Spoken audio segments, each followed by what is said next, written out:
우리 모두는 지금 참 사실은 힘든 시기를 보내고 있지요.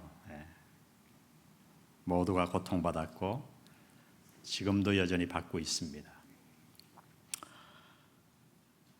그러나 이보다 더 우리의 마음을 힘들게 하는 것은 이 어려움이 사실 언제 끝날지 모른다는 거예요. 스티븐 하킹스가 인류의 멸망 세 가지를 예언했더랬습니다. 아주 오래전에. 소행성과의 충돌, 두 번째는 기후변화예요. 기후도 굉장히 심각한데 세 번째가 뭐냐 하면 바로 팬데믹이에요. 아마 이 코로나가 일어나기 전에 아무도 그 팬데믹이 인류의 멸망의 원인이 될까? 아마 그렇게 의심했던 것 같아요. 그러나 여러분, 이 코로나 플러스 위력이 메르스 정도 된다 그러면, 치명률이 높아진다 그러면 인류가 어떻게 될까요? 이제 모두는 믿을 수밖에 없죠. 도대체 이 엄청난 팬데믹의 시련, 아니 앞으로 다가올 인류의 시련 앞에서 우리는 믿는 자로서 도대체 무엇을 어떻게 해야 할까요? 그래서 오늘 저는 우리 인생의 가장 큰 문제 가운데 하나인 이 인생의 시련에 대해 하나님의 말씀으로 아주 구체적으로 한번 가르침 받고자 합니다. 감사하게도 하나님은 우리 인생에 다가올 이 시련의 문제를 미리 예측하시고 오늘 우리가 읽은 이 본문에서 인생의 시련에 대해 아주 자세하게 말씀해 주셨어요. 오늘 여러분이 이 말씀을 가슴에 꽉 받는다면 앞으로 다가올 어떤 인생의 시련 앞에서도 우리는 믿음으로 반응하며 살아갈 수 있을 것입니다. 어떻게 다가올 수밖에 없는 우리 인생의 시련을 우리가 극복할 수 있을까요? 먼저 하나님은 우리가 시련을 이기기 위해 시련에 대해 올바른 이해가 필요하다고 말씀하십니다. 우리 아웃라인 1번을 제가 이렇게 준비했는데 시련에 대한 이해, 그 다음을 우리 다 같이 읽습니다. 시작. 시련을 예상하라. 시련을 예상하라. 하나님 주시는 말씀이에요. 여러분, 시련에 대해 하나님은 먼저 우리에게 이해를 요구하십니다. 시련에 대해 우리가 무엇을 요구해야 되나요? 야고보는 먼저 우리의 인생에서 시련은 피할 수 없는 것이라고 말씀합니다. 오늘 본문 2절에 보니 내 형제들아 너희가 여러 가지 시험을 당하거든. 이 시험하는 단어는 페이로아스모스, 헬라어로 페이로아스모스인데 직역을 하면 시련을 의미합니다. 시련. 성경은 우리에게 다가오는 시험의 권한을 여러 가지로 알려주십니다. 이 땅을 사는 동안 어쩔 수 없이 타락한 인류 가운데서 찾아오는 환난, 우리를 성숙시키기 위해 하나님이 주시는 테스트, 혹은 사탄의 공격, 또 우리가 짓는 죄의 결과 등 그 근원은 아주 다양해요. 그러나 그 근원이 무엇이든 간에 우리에게 다가오는 시험의 모습은 똑같습니다. 그것은 바로 시련이에요. 시련이에요. 여러분, 예를 들어 우리가 아는 대로 욥을 시험한 것은 바로 사탄이었어요. 그가 당한 시련이 얼마나 혹독했는지 우리 모두 다 압니다. 그와는 다르게 아브라함은 사탄이 아니라 하나님께 시험을 받았지요. 여러분, 그러면 아브라함이 하나님께 시험을 받았기 때문에 욥이 당한 시련보다 훨씬 약한 시련을 당했을까요? 천만에요. 상상해 보세요. 아들을 잃는 것만 해도 어려운데 그 사랑하는 하나밖에 없는 독자 아들을 자기 손으로 칼로 찔러 제단 위에 놓고 불에 태워야 돼요. 누가 감히 그 앞에서 욥이 당한 시련이 훨씬 아브라함이 당한 시련보다 크다고 주장할 수 있겠습니까? 그 괴로움을 과연 어디에 비교할 수 있겠어요? 아브라함에게 있어서 그가 당한 시험은 그냥 시련이었어요. 시련이었어요. 여러분, 오늘도 마찬가지예요. 우리에게 다가오는 시험의 근원은 다양합니다. 어떤 것은 내가 죄를 지어 당한 하나님의 징계일 수도 있고요. 어떤 것은 사탄이 나를 공격하는 어려움일 수도 있어요. 또 어떤 것은 하나님이 나를 성숙시키려고 주시는 하나님의 테스트일 수도 있어요. 그러나 여러분, 그 근원이 무엇이든 간에 우리가 당하는 어려움은 오직 하나예요. 그것은 바로 시련이에요. 시련이에요. 그런데 오늘 본문에서 하나님은 야고보를 통해서 인생을 사는 동안 이 고난과 시련은 피할 수 없는 것이라고 말씀합니다. 2절을 다시 한번 자세히 보십시오. 내 형제들아, 너희가 여러 가지 시험을 당하거든. 얼핏 보면 시험을 당할 수도 있고 당하지 않을 수도 있다는 말로 들려요. 그러나 헬라어원으로 보면 그렇지 않아요. 여러분, 헬라어는 우리 한국말보다는 훨씬 더 자세한 언어예요.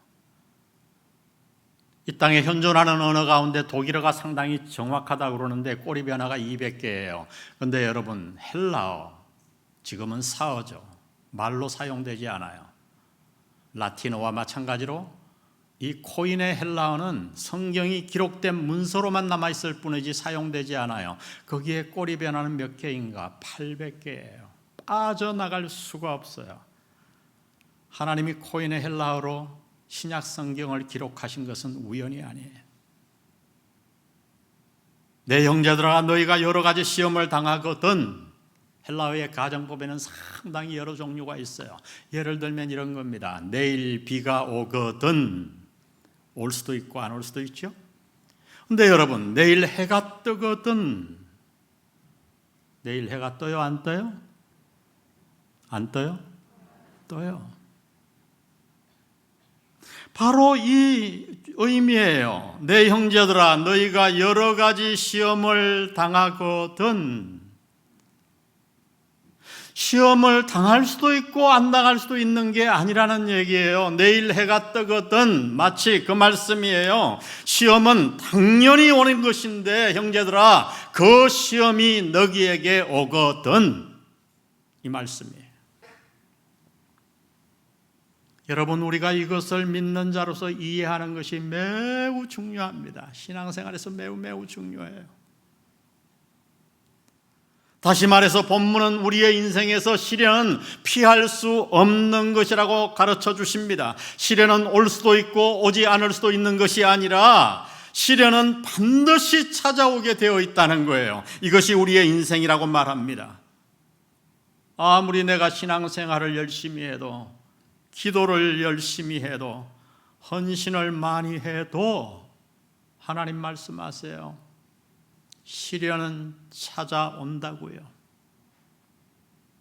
시험의 근원은 다양하지만 아브라함이 믿음이 없어서 하나님이 그를 시험하셨던가요? 그리고 그가 그렇게 시련을 당했던가요? 아니잖아요. 마찬가지로 우리가 아무리 열심히 신앙생활을 해도 하나님 말씀합니다. 인생에서 시련은 피할 수 없는 것이라고요.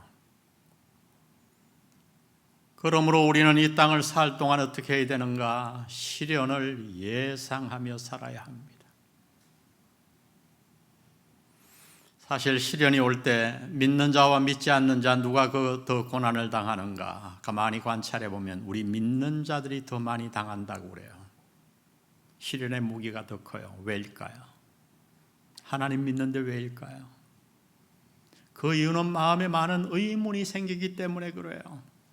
왜? 도대체 왜 내게 이런 일이 일어나지?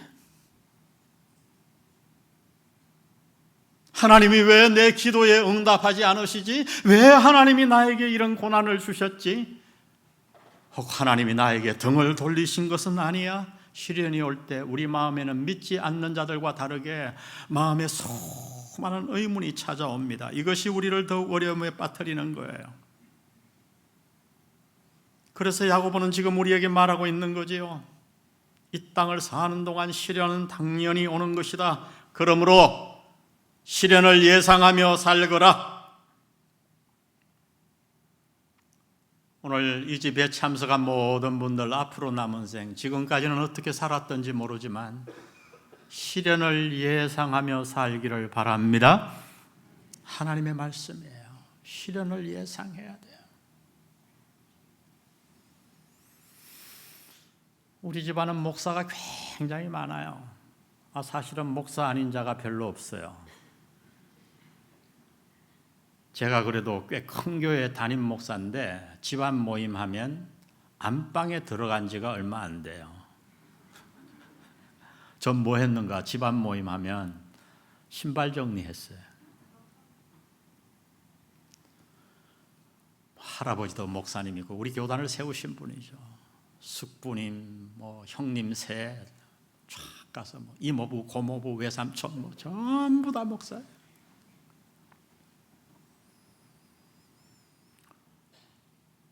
저는 그래서 어릴 때 우리 집안은 나는 시련을 안 당할 거라고 생각했어요. 천만에요. 수많은 시련을 당했습니다. 그리고 어느 날 이 말씀을 유학 가서 깊이 헬라어로 연구하는데 얼마나 위로가 됐던지 하나님이 마치 내게 이렇게 말씀하는 것 같았어요. 정근아, 시련은 다 오는 거야.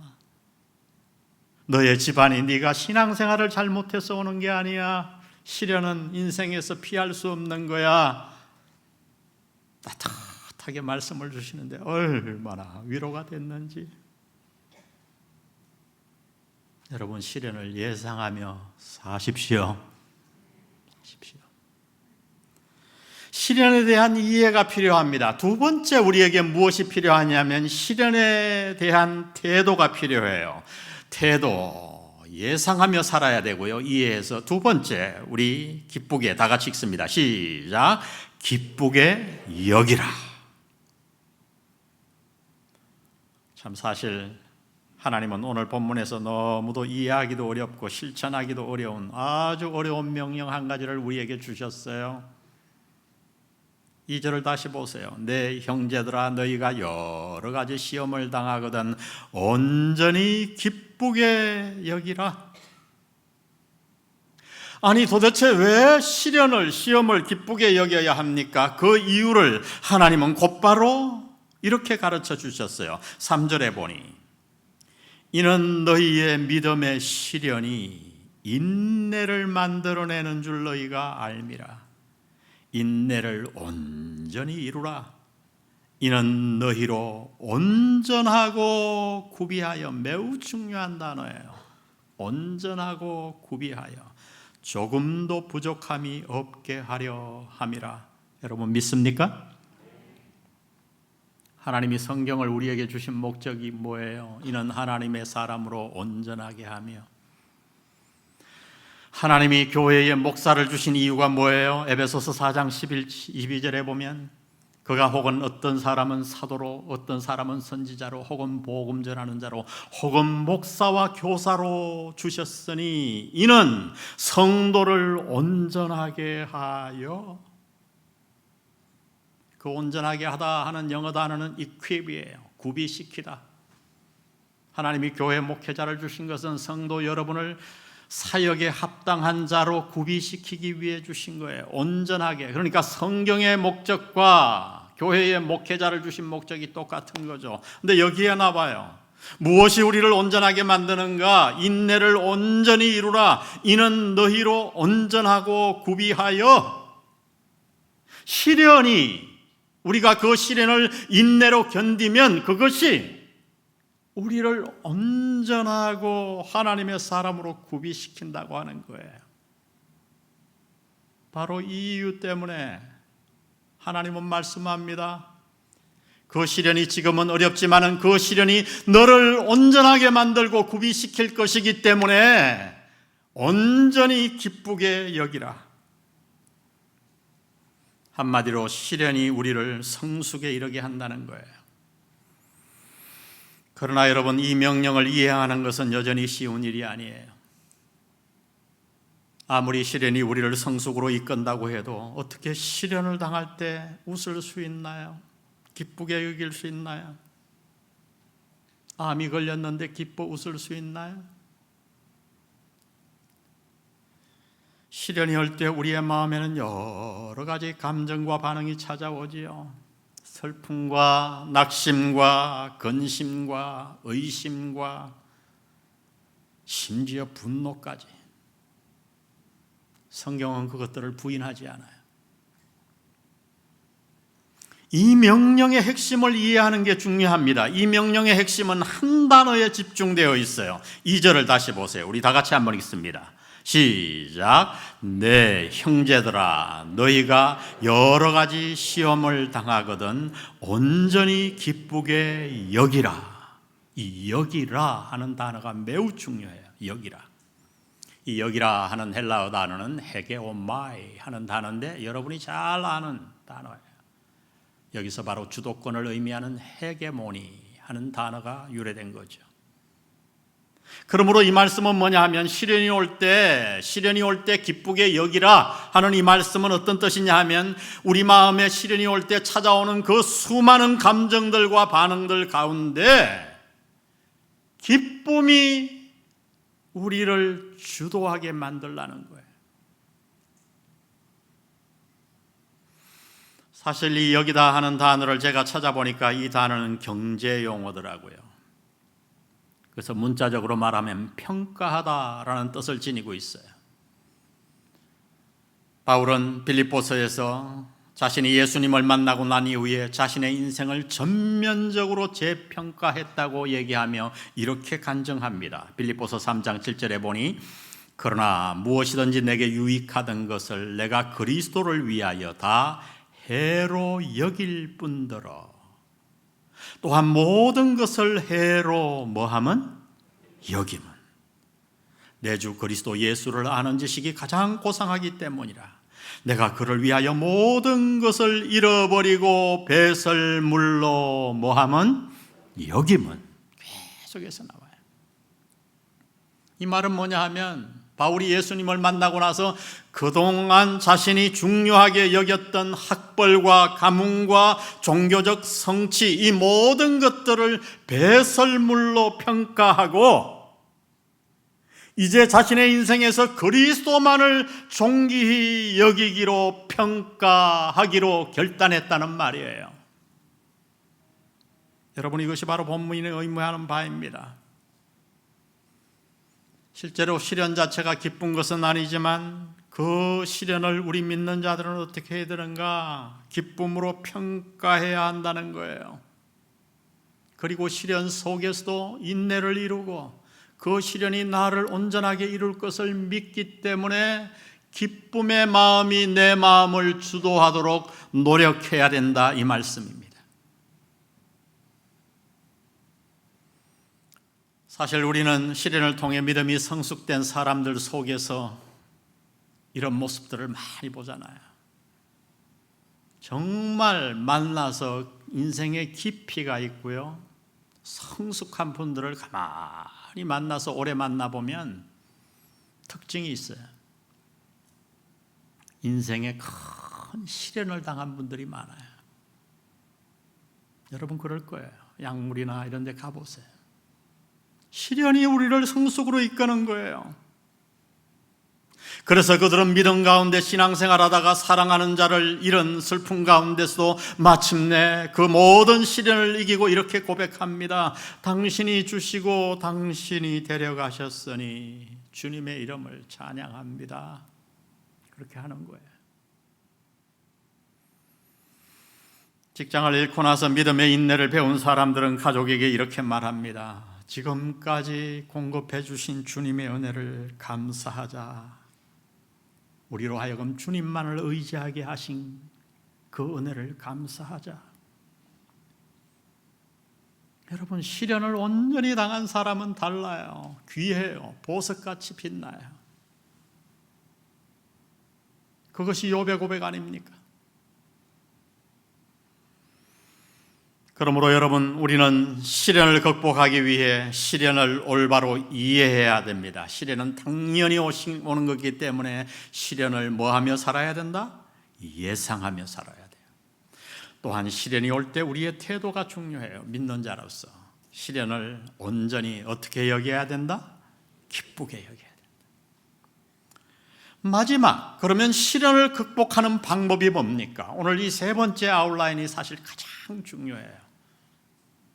시련을 극복하는 방법, 우리 다 같이 읽습니다. 시작. 지혜와 믿음으로 반응하라. 다시 한번 읽습니다. 시작. 지혜와 믿음으로 반응하라. 지혜와 믿음 잊어버리지 마세요.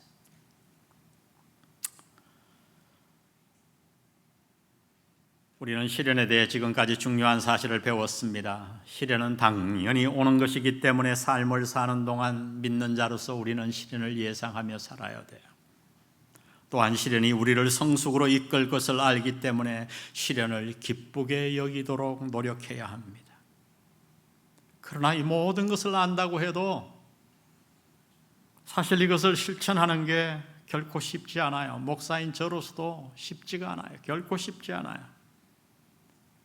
작은 시련이 아니라 내 인생을 집어삼킬 것 같은 시련에 직면해 보십시오. 그 시련 앞에서 어떻게 기쁘게 여기며 살 수 있겠어요? 쉬운 일이 아니에요.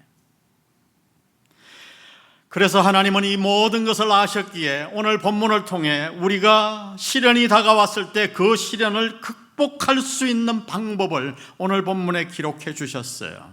먼저 하나님이 주시는 방법은 무엇인가? 시련이 오거든 그래서 그 시련을 극복하기 위해 하나님께 지혜를 구하라는 거예요. 오늘 본문 5절에서 이렇게 말씀합니다. 너희 중에 누구든지 지혜가 부족하거든 모든 사람에게 후히 주시고 꾸짖지 아니하시는 하나님께 구하라. 그리하면 주시리라. 어떨 때에 시련이 올 때 지혜가 필요하다고 하는 거예요. 여기에서 말하는 지혜란 하나님의 관점에서 내 인생을 바라보는 인사이트, 통찰력을 의미합니다. 삶의 모든 면에서 지혜가 필요하지만 특별히 우리의 인생에 큰 시련이 닥칠 때 하나님의 통찰력, 하나님의 지혜가 필요합니다. 그리고 그 지혜를 얻는 가장 좋은 방법은 하나님의 보좌 앞에 나아가 무릎 꿇고 기도하며 하나님께 구하는 것인 줄 믿습니다.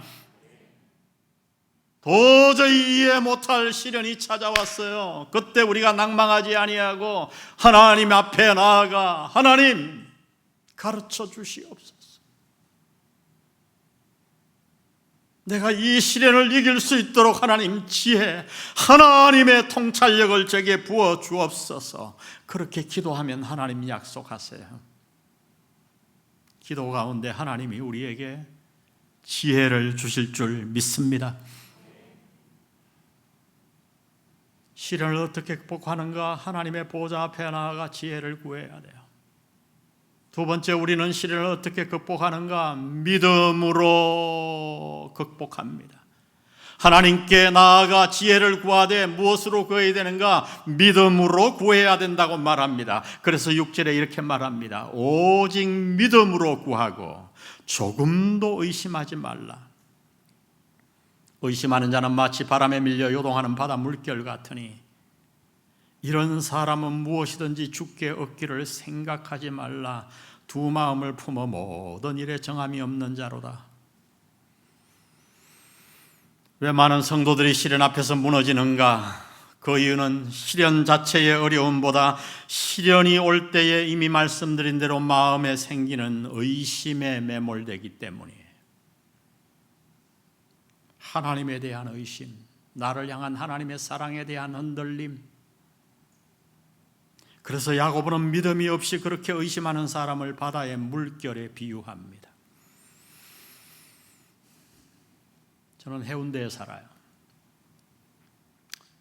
우리 집에서 한 1km 걸어 나가면 바닷가입니다. 그래서 매일 제가 동백섬 바닷가를 돕니다. 부럽죠? 근데 바닷가에 가보면 파도가 치잖아요. 찰싹찰싹. 저는 사실 부산하고 연고도 없는 사람인데 부산 가서 이제 지금 전도사 생활까지 하면 28, 9년을 그쪽에 살아서 이제는 고향이 되어버렸죠. 철썩철썩 파도가 쳐요. 근데 야고보는 그 바다 물결에 비유합니다. 믿음 없이 신앙생활하는 사람, 의심하며 신앙생활하는 사람, 어느 때에 의심하는가? 보통 때에 의심하지 않아요. 시련이 왔을 때에 의심하는 사람은 바다의 물결 같대요. 여러분, 물결이 철썩철썩. 다시 말하면 시련 앞에서 우리가 의심하기 시작하면 우리의 믿음은, 인생은 그렇게 요동치게 된다는 거예요. 수십 년 신앙생활 했는데, 직분도 받았는데, 훈련도 받았는데 상관없이 시련이 올 때 의심하기 시작하면 우리의 인생은 요동을 칩니다. 믿지 않는 자들만큼이나 요동치. 그러므로 여러분, 시련이 올 때 우리에게 진정한 필요한 것은 무엇인가? 하나님 말씀합니다. 하나님을 향한 흔들리지 않는 믿음이라고요. 아멘? 믿음, 기억하십시오. 시련이 올 때 우리가 붙잡아야 할 것은 믿음이에요. 믿음이에요.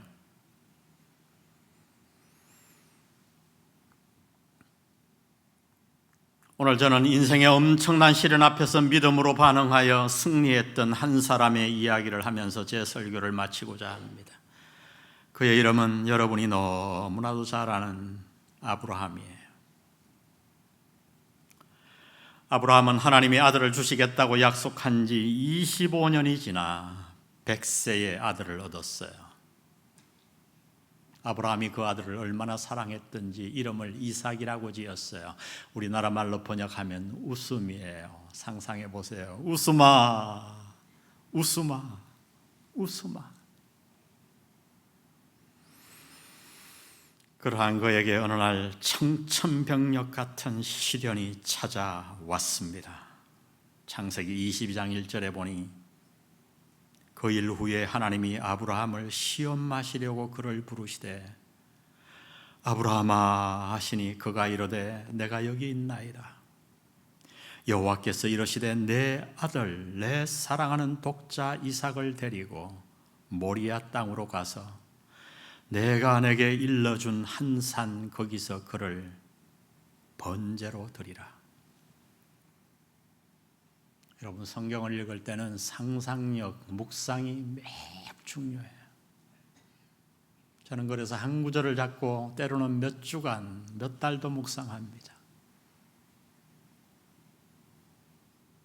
이 일을 여러분이 당했다고 한번 생각해 보세요. 저는 굉장히 오랫동안 이 본문을 내가 당한 일로 읽기 위해 기도하고 노력하고 묵상했어요. 여러분이 이 일을 당했다고 한번 생각해 보세요.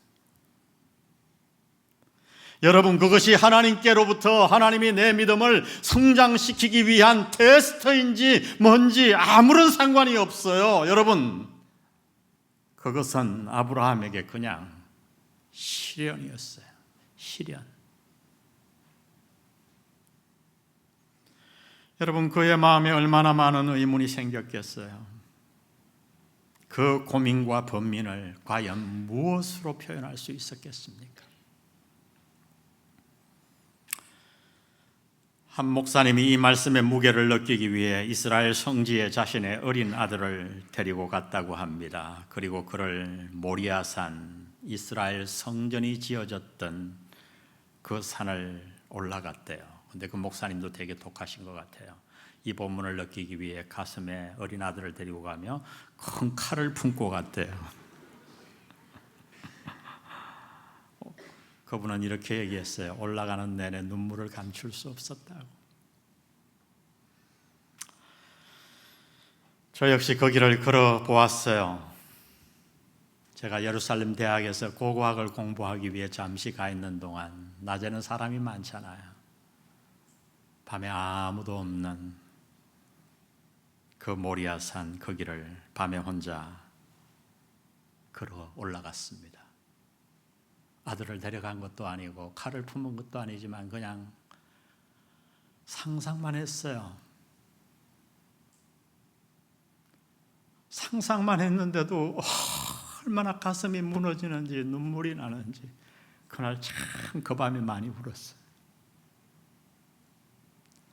아브라함의 마음이 느껴지더라고요. 그러나 우리 모두는 이제 그 시험의 결과를 압니다. 창세기 22장 12절, 사자가 이르시되 그 아이에게 내 손을 대지 말라, 그에게 아무 일도 하지 말라. 아브라함이 눈을 들어 살펴본 적 한 순양이 뒤에 있는데 뿔이 수풀에 걸렸는지라 아브라함이 그 순양을 가져다가 아들을 대신하여 번제로 드렸더라. 아브라함이 그 땅 이름을 여호와 이레라 하였더라. 하나님이 예비하셨다. 여러분, 아브라함이 그냥 그날 여호와 이레 이렇게 얘기했을 것 같습니까? 아니요. 여호와 이레. 하나님이 준비하셨어. 하나님이 준비하셨어. 하나님이 준비하셨어. 저는 아브라함이 끝없이 그 모리아 아래산에서 때로 통곡하다가 때로 기도하다가 여호와 이레의 하나님을 목이 터져라고 외쳤을 것이라고 믿습니다. 그날 죽은 것은 이삭이 아니라 어린 양이었습니다. 그로부터 2000년이 흐른 어느 날 또 다른 두 인격체가 그 똑같은 길을 걸어 올라갔습니다. 모리아산, 신약의 이름으로는 갈보리산. 이삭은 그날 무슨 일이 일어날지 전혀 알지 못한 채로 그 산을 올라갔지만은 하나님의 아들 그리스도는 그 산에서 일어날 일들을 다 아셨어요. 그래서 그는 첫날 밤 갈보리 언덕이 마주 보이는 그 겟셋만의 동산에 올라가 밤이 맞도록 기도하셨어요. 그의 마음이 얼마나 처절했던지 누가는 기도하는 동안 그의 몸에서 땀이 피방울같이 흘렀다고 말합니다. 어떤 사람은 땀이 피로 변했다고 그랬는데 그런 의미는 아니에요. 여러분, 피가 이 동맥 같은 데가 잘라지면 피가 막 줄줄줄 흐르잖아요. 땀이 그렇게 흘렀다는 말이에요. 격심한 운동을 한 것도 아닌데 그냥 기도만 했는데 그의 몸에서는 땀이 피가 그냥 줄줄줄 흐르듯이 온 옷이 금방 적셔질 듯이 그렇게 땀이 줄줄 흘러내렸다고 말합니다. 그 본문을 우리가 원어로 보면 어떤 사람들은 예수님께서 겟셋마네 동산에서 바위 위에 두 손을 올려놓고 점잖게 기도한 것으로 그려놨지만 전혀 그건 사실이 아니에요. 예수님은 어떻게 기도하셨는가? 때로 걷다가 때로 무릎 꿇어 때로 엎드리다가 어쩔 줄 몰라서 왜요?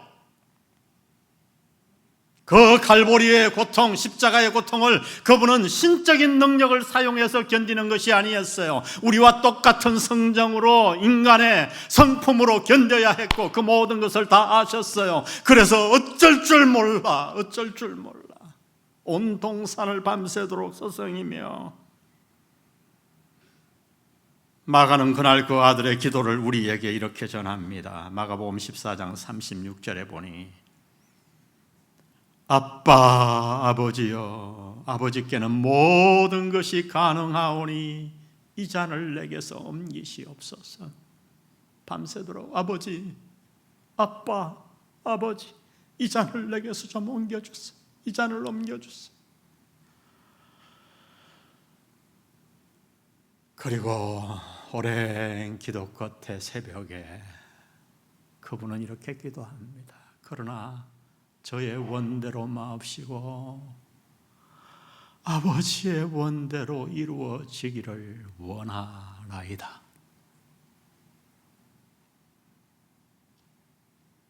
여러분, 수도 없이 그 동산을 헤매며 이 잔을 내게 옮겨달라고 기도하시는 그분의 심정을 한번 헤아려 보십시오.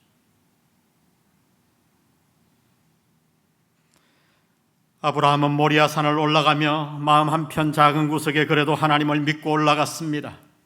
그래서 히브리 기자는 그의 마음을 이렇게 표현해 놓았어요. 히브리서 11장 17절에 보니 아브라함은 시험을 받을 때에 믿음으로 이삭을 드렸으니 그에게 이미 말씀하시기를 내 자손이라 칭할 자는 이삭으로 말미암으리라 하셨으니 그가 하나님이 능히 이삭을 죽은 자 가운데서 다시 살리실 줄로 생각한지라.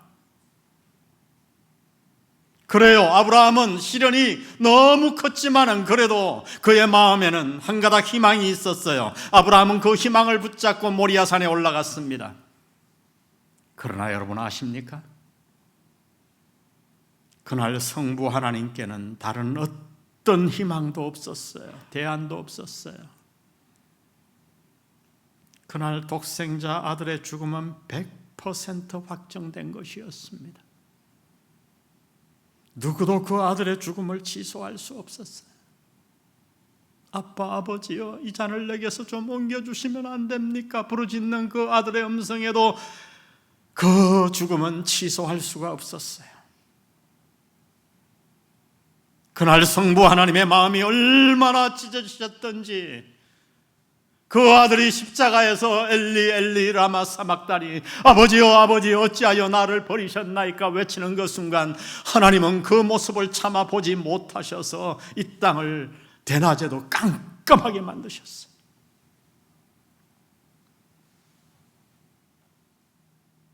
그날 그분은 우리의 모든 시련의 근본 원인인 죄의 문제를 갈보리에서 그렇게 해결하셨습니다.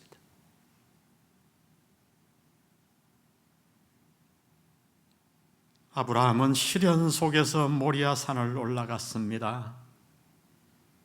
그러나 그가 그곳에서 받은 것은 슬픔이 아니라 하나님이 예비해 놓으신 놀라운 축복이었어요. 여러분 그렇습니다. 우리가 시련 가운데서도 의심하지 아니하고 하나님의 사랑을 믿고 그 시련의 길을 걸어가면 우리가 받을 것은 그 마지막에 우리를 기다리는 것은 슬픔이 아니라 여호와 이레 하나님이 예비하신 축복인 줄 믿습니다. 믿음으로 걷는 시련의 길 마지막에는 우리의 희생이 아니라 오히려 우리를 위한 하나님의 희생이 우리를 기다립니다. 하나님은 단 한 번도 우리에게 희생을 요구한 적이 없으세요. 이것을 기억하십시오. 시련은 믿음으로 뚫고 가야 합니다. 아멘. 환경을 보지 마시고 주변을 보지 마시고 우리의 짧은 지식으로 판단하지 말고 모리아 산에서 양을 준비하셨던 그리고 2000년 후에 갈보리 산에서 자기의 아들의 손을 잡고 우리의 시련의 근본적인 죄의 문제를 해결하시기 위해 올라가셔서 아들을 희생시킬 정도로 저와 여러분을 당신을 사랑하신 그 아버지 하나님의 사랑을 믿는 믿음으로 여러분 남은 인생의 시련을 뚫고 가시기를 바랍니다. 바랍니다. 그게 믿음이에요. 그게 신앙생활이에요. 우리는 환경을 아니라 주변이 아니라 하나님을 믿는 거예요. 나를 향한 하나님의 사랑, 이해할 수 없는 사랑.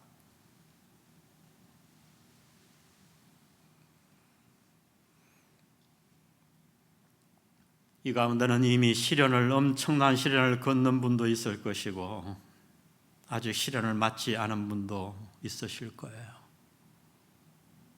그러나 여러분 예상하세요. 예상하세요. 시련은 옵니다.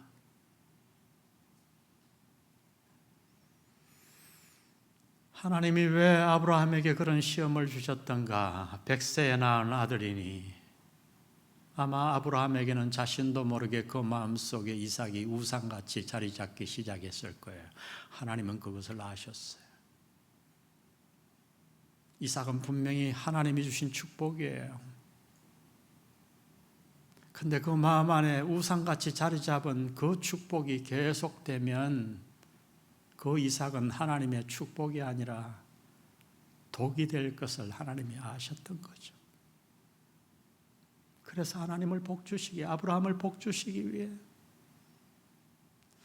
하나님은 내 사랑하는 내 독자, 내 아들, 이 표현을 계속 했었어요. 창세기 22장을 잘 읽어보면 이 사건 이후에 창세기에 이삭이 나오는데 단 한 번도 내 사랑하는 내 아들 독자라는 표현이 사라져요. 이 시험을 통과하고 나서 이삭은 여전히 축복이었고 아브라함은 이삭을 여전히 사랑했지만 더 이상 우상이 아니었어요. 하나님의 축복 그 자체였어요. 아멘.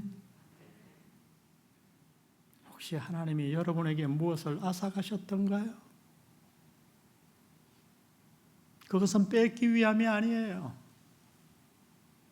더 좋은 것을 주시기 위함입니다. 그것을 진정한 하나님의 축복으로 만들기 위함입니다. 그 하나님을 믿으십시오.